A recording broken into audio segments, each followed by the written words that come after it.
बांग्लादेश के प्रधानमंत्री को यहाँ क्यों रखे? इसका सवाल का जवाब दो सर प्लीज। দর্শক, এই রিপোর্টারের কথা শুনে বিজেপি নেতার লুঙ্গি খুলে গেছে, ধুতি পর্যন্ত খুলে চলে গেছে। প্রিয় দর্শক, প্রথমে ওই ভিডিওটি দেখুন, তারপরে বিস্তারিত আলোচনা করছি। एक मिनट सर, आप बोल रहे हैं कि महाराष्ट्र में बांग्लादेशी आए वाले हमारे देश के प्रधानमंत्री बांग्लादेश के प्रधानमंत्री को यहाँ क्यों रखे? इसका सवाल का जवाब दो सर प्लीज। सर मेरे सवाल का जवाब दो, प्रधानमंत्री को क्यों रखे यहाँ पे? बोलिए ना सर। हाँ, इसका सवाल का जवाब दो ना। प्रधानमंत्री चल सकते हैं और वहाँ के आए वाले बोल के यहाँ के मुसलमानों को, यहाँ के इंडियन लोगों को तकलीफ हो रही है सर।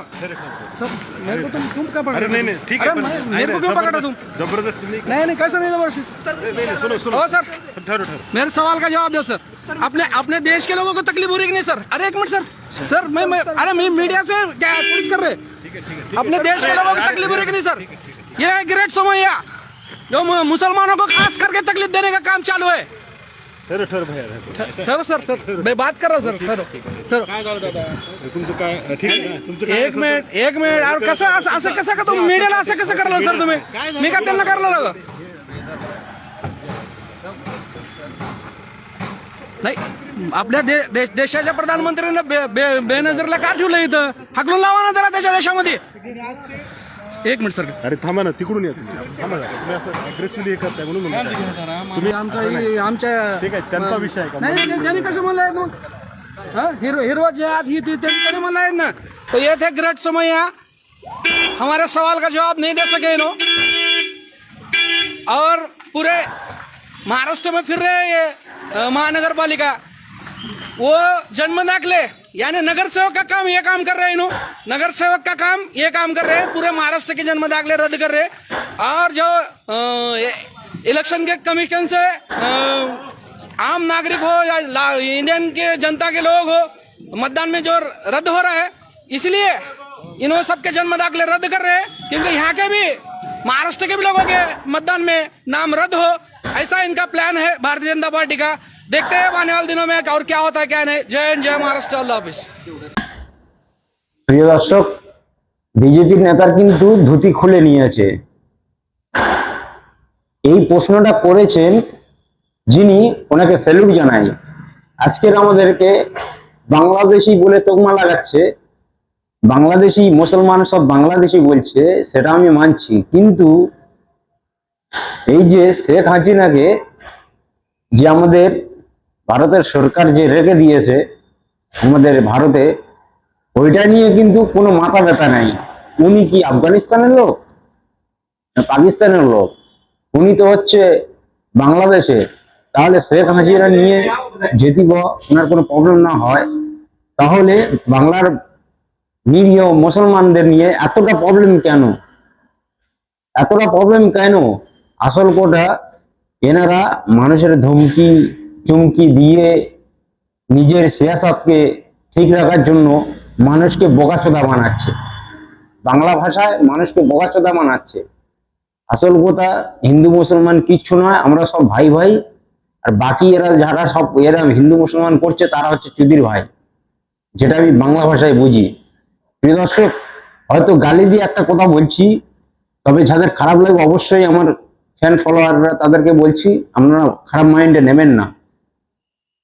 এই যে সরকার, এই সরকার কিন্তু বাংলাদেশ থেকে শেখ হাসিনাকে নিয়ে এসছে, তাতে কোনো প্রবলেম হয়নি।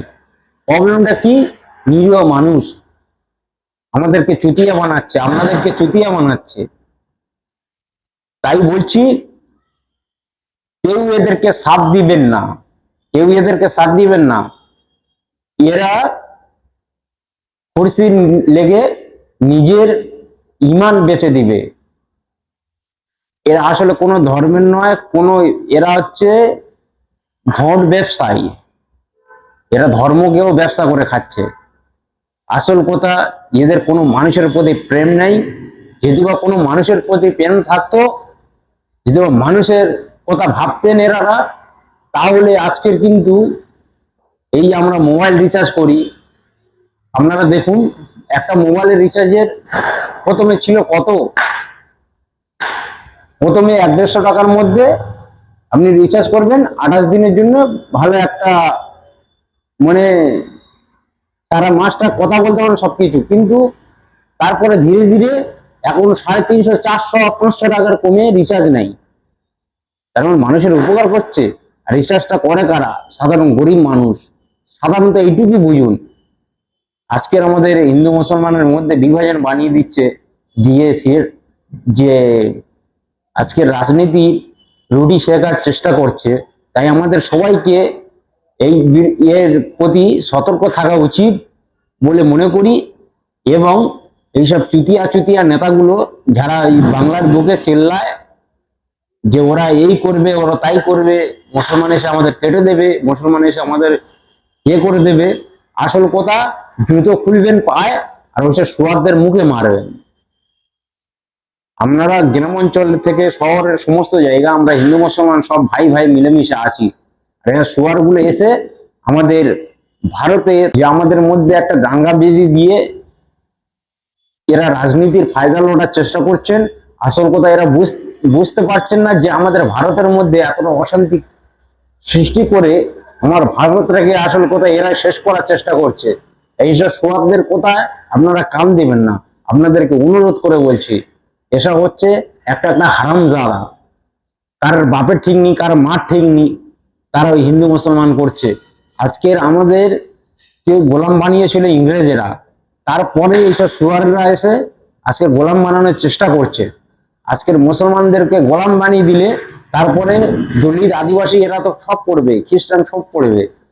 আসল কথা এটা না, মুকেশ আম্বানি কোটি কোটি টাকার মালিক হচ্ছে, আর সব যারা রয়েছে তারা কোটি কোটি টাকার মালিক হচ্ছে বড় লোকেরা, আর গরিব মরে সাদা হয়ে যাচ্ছে। তাই আমার দেশের সমস্ত মানুষের কাছে আমার অনুরোধ থাকলো, আপনারা সবাই সতর্ক হয়ে যান এবং এই সোয়ার্থে যারা হিন্দু মুসলমান করে ভোট চাইতে যাবে তাদেরকে জুতো পেটা করে গলি থেকে বের করে দিন। আজকের এরা আমাদের দেশটাকে কতটা ভয়ঙ্কর জায়গায় নিয়ে যাচ্ছে আপনারা বুঝতে পারছেন না। একটা সাধারণ কথা বলি যে এসআইআর নিয়ে যে সরকার যে কার্যকলাপ চালাচ্ছেন, আজকের আপনি একটা সাধারণ কথা বলে দেখুন তো, যে আপনার যে বাড়ির যে আপনি যে যে জায়গাটা কিনেছেন ওই জায়গার মধ্যে আপনার গ্রামের কোনো মানুষ যদি বলে যে এই জায়গা আমার, বলে যদি বা সেখানে দখল করতে যান, তাহলে আপনি কি করবেন? তাকে তো মেরে মার্ডার করে দিবেন। সাধারণ কথা, তাকে তো মার্ডার করে দিবেন। কিন্তু কোনোদিন ভেবে দেখেছেন যে আমাদেরকে বাংলাদেশের পাঠানো, যে মুসলমানদেরকে বাংলাদেশের পাঠানোর কথা বলছে, সে নিজের জন্মস্থান ছেড়ে দিয়ে কোনোদিন বাংলাদেশে যাবে? সাধারণ কথা ভাবুন। তাহলে যাওয়ার সময় কিন্তু ল্যাস কামড় দিয়ে যাবে। যদি বা পাঠানোর চেষ্টা করে, তার যদি বা জান একটুকুনি মানে তার হৃদয়ে জান থাকে, সে কিন্তু 1 ইঞ্চি মাটি ছাড়বে না। তাই বলছি এসব কথা সমস্ত কথা ফলস। এসআইআর ফেসআইআর এসব কিচ্ছু না, মানুষকে শুধু বিভ্রান্ত ফেলার চেষ্টা করছে। তাই আপনারা এর বিরুদ্ধে সতর্ক থাকুন এবং একতা হয়ে একসাথে চলাচল করুন। না হলে আমার ভারত দেশটা কিন্তু দিনকে দিন এরা কিন্তু ধ্বংসের মুখে নিয়ে যাচ্ছে। তবে আপনারা এমন নেতা আনুন যেখানে কোনো হিন্দুর কথা থাকবে না, কোনো মুসলমান কথা থাকবে না, সবাইকে মিলে ঝুলে চলতে চায়, সেই রকমের সরকার একটা আপনারা আনার চেষ্টা করুন। আর খামাখাই এইসব ফালতুগিরিতে আপনারা মাথা দিবেন না। আপনারা আমাকে বোকাচোদা বানিয়ে এরা ভুল নেওয়ার চেষ্টা করছে।